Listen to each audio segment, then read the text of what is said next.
Absolutely. So here we go. So here we are, and this is a live stream. It's a series of live streams that I organize to support language schools with their language school marketing and also language brands. And we talk about here. I invite experts in different sectors so that they can share their expertise. And Paul with us today, he is an educational consultant. And he has a long career in ELT, pretty much like me. You started back in 1997, if I remember That's correctly. correct. Yeah, yeah, yeah. I'm very old. No, well, yeah, in ELT, in Yeah. ELT, very much. Okay, so I know that you've been a teacher trainer, CELTA, Delta trainer, and you've been supporting language schools. You also had your own language school, as far as Well, I I'm was the director of a school. Yeah, it wasn't my own, but yeah. director of the school. Great. So you're the right person to talk about this hot topic about bridging the gap between marketing team, sales, and academic teams, right? Because we sometimes see that there is a kind of mismatch, but Mm. we'll talk about this in a minute. So, as I said, I'm not sure if we are live, just checking here. Um, so if you are watching this live, please leave us a comment, leave us an emoji so that we know that you are there. And when we finish this live stream, it's going to be recorded. It's going to stay on my profile so you can watch again. So here we go. For those that don't know me, maybe it's the first time that you've seen me. I'm Gina Rodriguez from GR School Marketing, and I support language schools with all the digital marketing side of things. So especially with social media, so organic social media, with campaigns as well on social media. And I work, as I said, alongside language brands and very often I need that alignment from coming from the marketing side. And so I would like to start by asking Paul, what kind of gaps have you seen in your experience? Oh, good question. Yeah. I think there are many, aren't there? One is I think the first one that really shook me when it happened was a power thing. It hadn't happened to me before, but in one particular school I was director of, there was change in management, One a new is marketing person I came think in. the first one that really shook Are me you when getting feedback on me That's with okay, though. me? Yeah. Okay. Um, so yeah, it was a change in management. New marketing guy came in, and he came in all guns blazing, like he knew marketing like the back of his hand, and nobody else knew anything. And he kind of was on a bit of a power trip, basically. So much so, there was one meeting that we had. I was with another manager, and he actually turned around and said to me, "Listen, you can't do anything without my approval.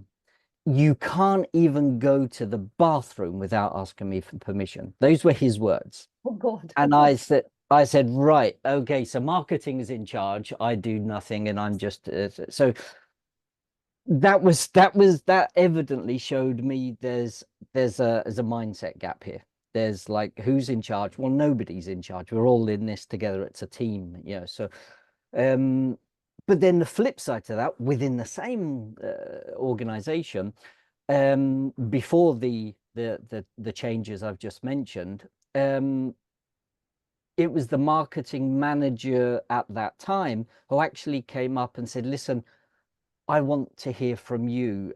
Why do you think people should come to this city and this school to learn languages?" Because we're teaching different Mhm. languages, just English. It was German, it was French, it was Spanish for foreigners. And what I was surprised at was that she sat, listened, and took notes as I was speaking. I just thought, well, my words can't be that valuable, really, can they? And afterwards, she said, "Wow, you've just given me lots of sales arguments or sales pitches there. You've just given me hard evidence from, you know, grassroots level, from really what you feel, what you're passionate about, and for what you can see. And now I'll just mold that into a kind of a marketing message or messages. Mhm. Now, it wasn't just with me, it was with other managers as well. And that created an enormous and very Just powerful mold that marketing into campaign. And that for me showed it. It was a very useful experience for me because it meant that I experienced the two extremes Yeah. of what a marketing, you know, the relationship between marketing departments and the academic management departments could actually be. Now, within that, there's, if we put those on a cline, we can say, well, you get different levels of that depending on the organization. But yeah, that was when I realized, no, we're going to have to work in lockstep if we want anything to work effectively. Yeah. I guess that the problem is also because, you know, we have marketing, sales, and academic managers. They have different backgrounds and they come from, you know, different backgrounds. And so if we don't put them in the condition to talk to each other, to share what, you know, what they see in terms of results and progress, the school in general, if that doesn't happen, the school in general will suffer, right? Because there will be gaps in the communication. You know, it will be, you know, what the sales team is saying to sell the courses. It's going to be probably not matching what really happens in class, which is not probably be matching what is being communicated on the website or on social media. So that flow needs to happen, right? To ensure. Completely agree, and I think that's where I realized that, you know, very often sales and marketing, and it happens just, well, it's happened to me in my telephone company when they phone me and saying, really, you're trying to sell me something that doesn't seem to reflect in reality, is where you know, if the marketing team are trying to sell, then if they don't know what the product is that they're selling, which sometimes and very often is created by the academic management team, well, then what is it that they're selling? Are they selling something that they think they know what it's about?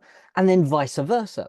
And I've had the same problem where, you know, people would come in, I would give them a placement test and say, listen, of all the courses we have available, I think this would be the best for you. And they said, no, I've seen advertised this course, which said would, and I say, well, we don't actually offer that.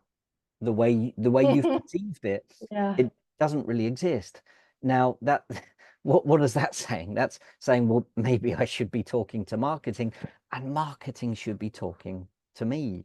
And I think it's always quite funny, isn't it, in a language school where the main product is communication, one of the biggest problems is the lack of communication in a language school. It's crazy, but it happens. I see that a lot, as a professional supporting language schools, but also as a parent of kids. Okay. Yeah. Yeah. And actually, you know, it just that lack of communication with parents can have a negative effect, because actually parents are your clients, okay? And they are also your ambassadors. If they, you know, if they're happy with the service, they will be talking about your school, and they will be talking when they meet other parents in, you know, dinner or having a coffee out there. So so it is so important to keep that communication with the parents, but also among the three main parts of the team. I was just thinking here, I mean, it's easier when you are like one person wearing different hats, but when the school grows and you have, you know, different people looking after the different aspects of the school, having meetings, regular meetings where you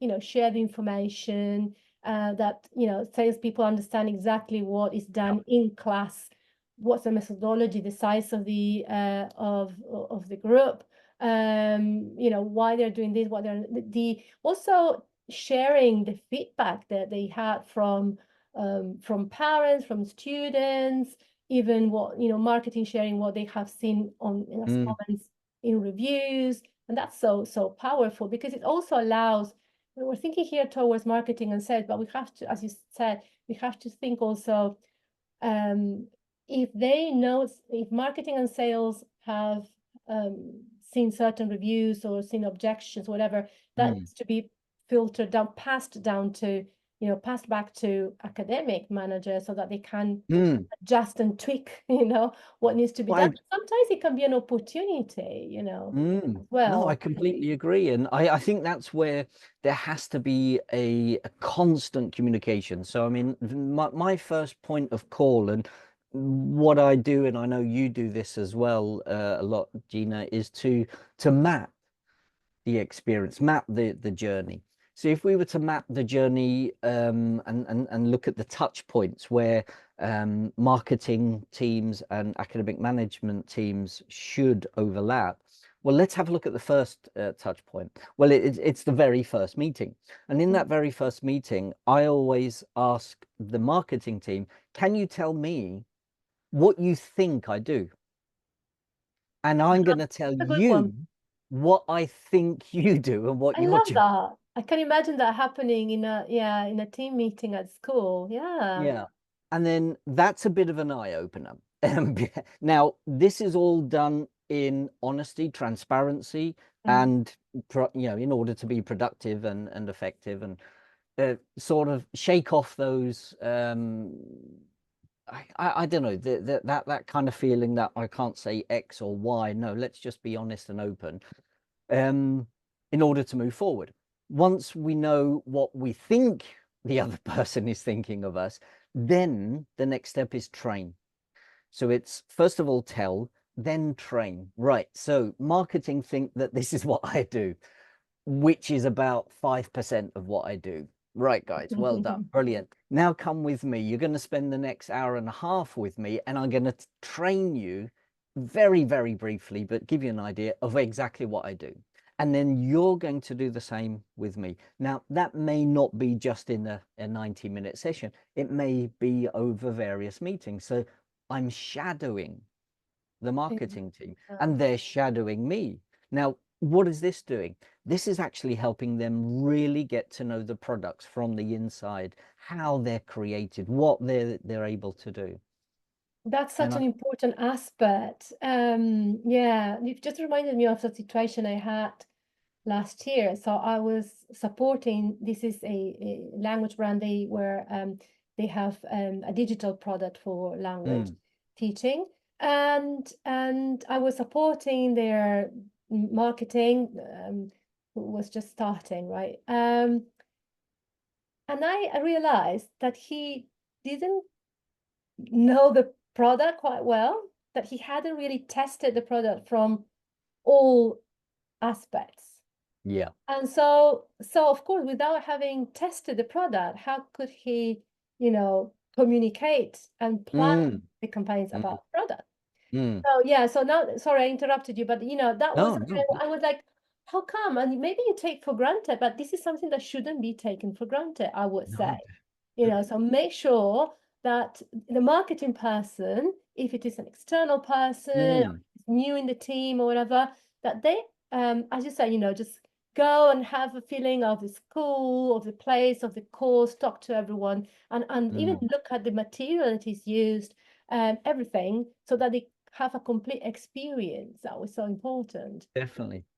And there's a lovely example here I'm based in Spain. There's a chain of supermarkets originated in Valencia. And what they do is every time there's a new product put on the shelf, they have a meeting with all the staff, and they explain where it was made, who is producing it, and they get them to taste it, try it if they're able to, of course, you know, so that the people who are, you know, putting the stuff on the shelf, and that if they're stopped by a customer and they're asked about one particular product, they know the product very, very well. And, Exactly. you know, so, I mean, it's not, that's a form of marketing in itself, isn't it? You know, so yeah, I've always found that I think there's a mismatch between what I'm telling my students my students and prospective students who come in, I'm giving them their level test and I'm explaining what's the best sort of option for them, and then marketing, advertising and publicizing certain courses. And I'm thinking, well, my arguments are a little bit different. Now, I understand that for me, the biggest tension has always been between academic excellence and sales and the need to make money. So and this is a business, I suppose, idea, isn't it? So it might be a good idea, and you think this is academic excellence to have low student numbers and, you know, like many different ideas. And you think, yeah, good idea. But the question is it a good business idea? And that's where the tension, I think, very often comes. Because if I say, I think it's best to have 6 students in a group, because that's, you know, it guarantees academic excellence, then the sales or the marketing team will say, wonderful, but that means we won't have the money to pay your salary. So what do we do? You know, and then that's when you go. Well, there are solutions to that, obviously. And Yes, there are various solutions to that. So yeah, it depends how you package the product, let's put it that way. Well, I think definitely, yeah, that's where the two need to talk together, haven't they? Yeah. You've just reminded me of another situation that often happens, which is and I see that from social media aspect in terms of ads and, you know, even organic posts, talking about, yes, we have native speaker teachers, and then actually that's not true. It happens a lot. So they use it as a carrot, thinking like, but then it doesn't happen. So I think this is wrong in so many ways. And I know it's a topic that we could spend a whole, you know, hour talking about it and not even getting anywhere, because it's quite complex as a topic in general. But just for, you know, when it comes to marketing, it needs, you don't need to say something that is unreal. Actually, you need to be authentic. Well, it's a good point. The surprise of the person that says, oh, they expect this and then they get there. And also, you know, I always talk a lot about this. Also, saying that you have native speaker teachers, is that really a unique selling point? Question mark. Well, I mean, it's funny enough, it's happened to me, and the marketing team many years ago, their marketing team sent me posters and this is what we're going to send out, and it said kind of, I don't like using the N word, but it said that, and I said, you can't do that, stop. I said, it's illegal. It goes against Article 21 of the European Union's sort of law. Basically, it's I said, be careful, because you're going to get yourself into a lot of trouble if you advertise that. So you can't advertise. You can't say that. Yeah, when you are looking for teachers, that's discrimination. Yeah. So they can still say that in the website, but it's still wrong in many ways, because they are focusing on a nationality rather than on a qualification, that is what makes a difference. And also it's kind of fostering that illegal way, let's say, of talking about teachers. Because I mean, what people want is a qualified teacher, you know, more than anything. And when they meet that teacher, they don't care about the nationality. Qualified and experience, But then I know organizations who advertise qualified teachers and they haven't got qualified teachers. So I think this is where this is where you've got to talk to your academic manager to see, can you send me the profile of the teachers we have to see what we can advertise and what we can't. Exactly, getting to know the teachers that work there more. Brilliant. So sorry, just checking comments here. I want to say, if for those that are watching now, if you have any questions, it's your opportunity to ask us a question. Just put them in the comments. I can see them, and I can respond as well. And if not, just let us know that you're there. Maybe say hello or just leave an emoji. It will be really, really good. So, well, so far, let me just check the time. Okay, we'll start a bit later. Okay, so I think we have 5 more minutes. So it's great. We have said that to bridge that gap, we need to create the conditions that the three teams, they can communicate and they can learn what the other one is doing at school, right? Is that correct? Definitely, it's really knowing what the jobs are. Yeah, definitely. Learning about the jobs and ensuring that they are all aligned, maybe having frequent meetings. I'm just Definitely. recapping here. Testing, trying the product. In this case, it's the language course, but it could be Mhm. a language app or whatever Yep. you're selling. Mhm. Okay, so now moving on. There's someone listening from India. Oh, wow. Thanks for showing that you are there. It's quite a privilege. Okay, so moving on. What else can be done? What else can be done to ensure a better dialogue between teams? I think lines of communication are vital, aren't they? So, I mean, nowadays we have 101 possibilities, probably too many sometimes, no? Mm, Um, but I think that first the first meeting of the tell and train meeting, fine. Then the next has got to be, let's establish our lines of communication. How are we going to communicate? And what lines of communication are going to be for what things? So you might say, well, email is going to be used for when the marketing department sends the academic department a campaign to check, make sure that the language is correct because you're the experts on that. Make sure that I'm giving the right information, and then the other suggestions. And the suggestions could be also formatting image, could be other ideas as well. I don't think we should mm, limit academic management to say, well, you can't talk about my job, which is marketing and image and everything. And it shouldn't be that. It should be, no, can you give me suggestions and ideas, and vice versa as well. So lines of communication, then I would say, well, okay, if email is for this, what about quick messages? How are we going to keep in contact quickly if there's, we need to change something urgently? What is that line of communication going to be for? Is it an instant messaging app we're going to use? Yes. How we're going to use it, how often we're going to use it, what it's going to be used for. So time immediately. are we communicating? Because we don't want people. I have seen this as well. Some people maybe communicating, sending messages at 10 p.m. and then the other part of the team feeling like a bit awkward having to respond. Yeah, So maybe yeah. establishing that as well for the sake of the well-being of the team. Very much so. Yeah, very much so. Yeah, very important to have that that downtime to say, now I'm not working, which is, as we all know, where the creativity happens, when you're focused on something else away from your Mm. main line of work. It's very often it's when you're out walking or Yeah, painting or doing whatever, that's where all the ideas tend to pop up. The yeah, brilliant. Sorry. I mean, the other thing I was going to say as well, apart from those lines of communication, is also then involving each department in the job. So Mm. I might, for example, as an academic manager, once a course finishes, I'll go into the classroom and say, thanks very much, guys. You've been wonderful. I hope you've enjoyed the course.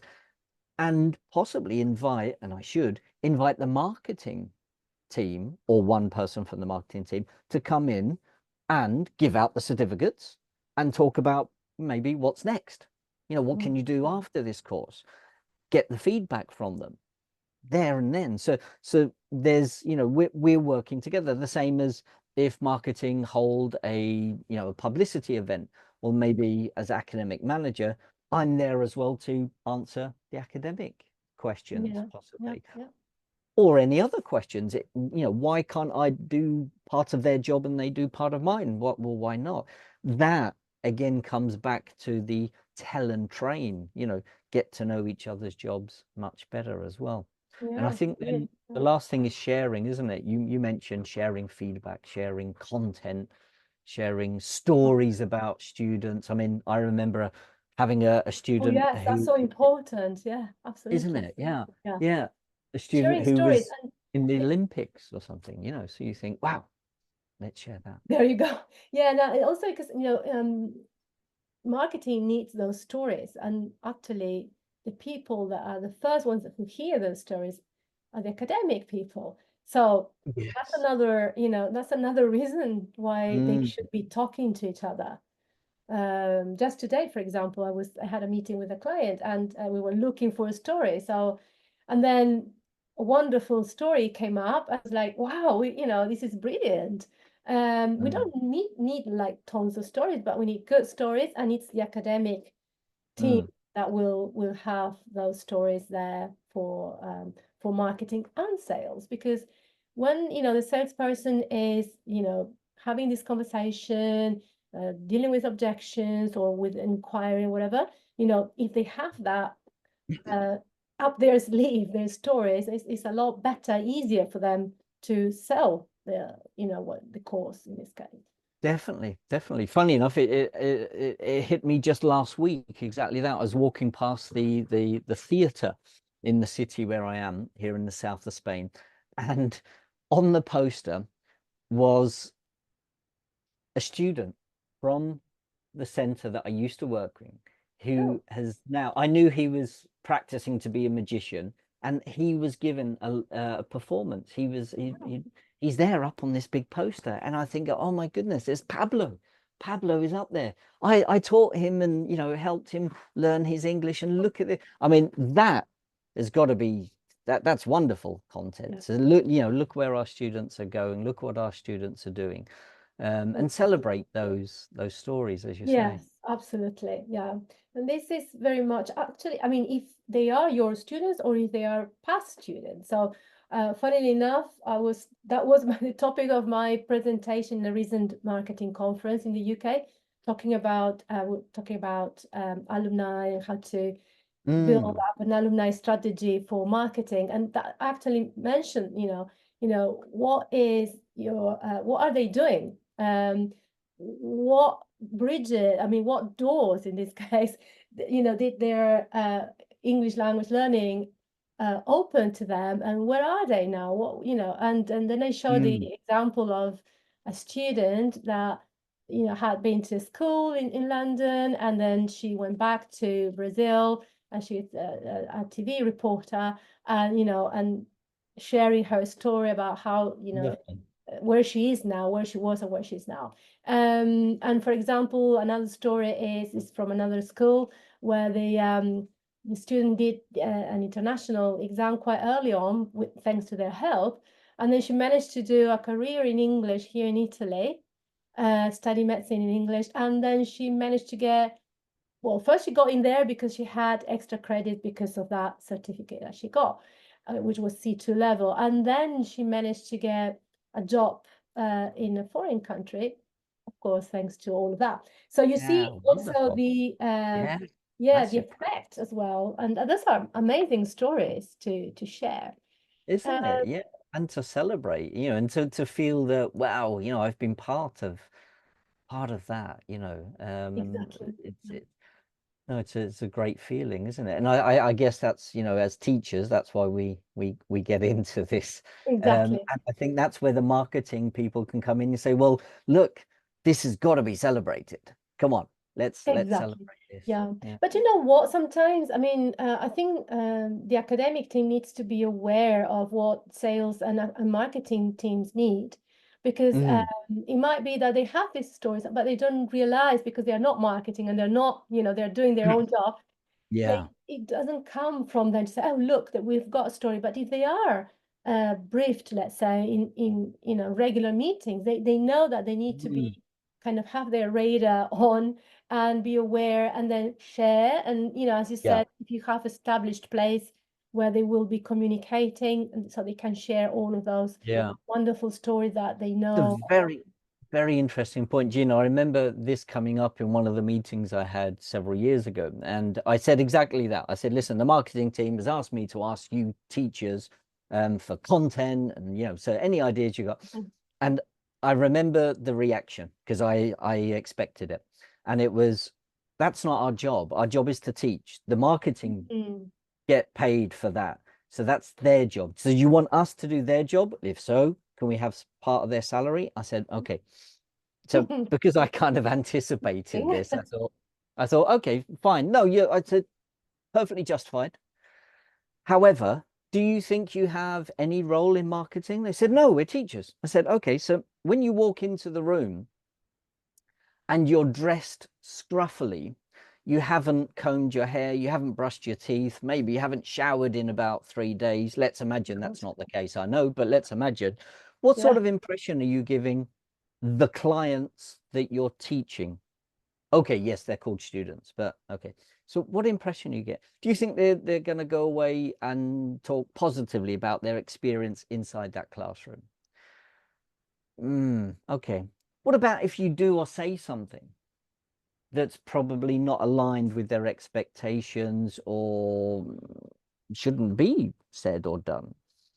What about if you're living in the city that these students live in and you go crazy one weekend and you do something out of the norm and they know who you are? Small towns, you know, people know who each other are and they talk. And is that going to have a positive impact on the school, which is where you're working, which is paying your salary, which is paying your electricity bills?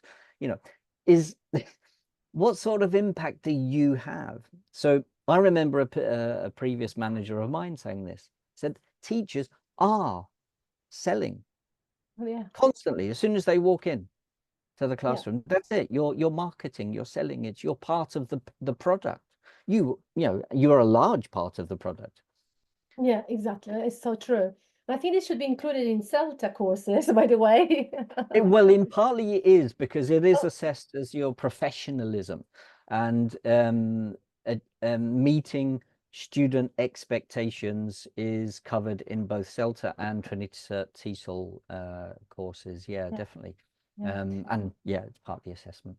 I would say that, you know, nowadays, especially with all the online world and social media and websites and all of the rest of it, it's even more important that everyone is aware of, you know, the fact that, especially teachers, that they are a big part of the product and they are selling without selling. It's not that sales concept that probably we all have in mind, like dirty kind of things. Not that kind of selling. Why are they selling? Because they are giving a solution to a problem, basically, and they are being honest in doing that. So you know, and so that's they're finding solutions. They're giving advice on the best next steps they could follow, etc., etc. But they are not aware very often, and you know, maybe because of lack of training before, or whatever conditions. I'm not blaming anyone here. I'm just saying, you know, and so it's important to for the managers to make the teachers aware of that. Yeah, to raise awareness. Yeah, definitely. And also, you know, it's good if it's a good opportunity for them also to build up their own personal branding, because, you know, if they, the moment they're more aware of their influence, okay, it's got a positive effect in school and such, but also on them personally. Career-wise, I mean, so yeah, it's a win-win situation. So absolutely something to consider. So let me just look if there are any other comments here or questions. Okay, so yeah, there's great to see my former tutor at AH World Organizations. This is Cesar Pablo. Okay. Yeah, okay. And then there's Shakmir saying here and enjoying watching. That's great. Thanks for your comments. Great. So I think that brings us to the end. The recording of this live stream will remain here. If you have any other, you know, you're watching this on replay and you have questions, just feel free to put a question in the comment. We will see, we will get a notification, we will see. And if you're a language school looking for support in aligning your teams, you can contact Paul. How can they contact you, Paul? Well, you can email me at info@englishtrainingonline.com.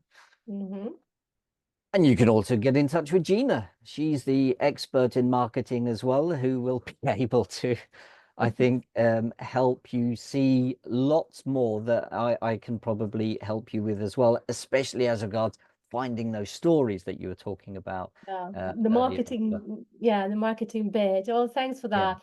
Thanks. Yeah, I think it's a team. It's a team effort, let's say. So we could Yeah, put yeah. various hats together. So Yeah. I will put Paul's email address and website in the comments later on. Thank you very And much. yes, and well, if Well, anyone here wants to DM me about social media marketing, please do. Here is my account, and I will put my email address as well in the end. All right, well, Cool. thanks everyone for participating, and thank you, okay, You're for very welcome. sharing Thank all your you. expertise. So there's lots to think about. I hope that those people that are watching can take something away to you know, like I always like thinking of this like a seed that you plant and then grows. Of Well, course, I'll share also a brief summary of what we've said as a downloadable kind of takeaway flyer brilliant. in you know on the Sure, we can post put there that as in the well. comments as well. That's brilliant. Yeah. Okay, well, thank you so much.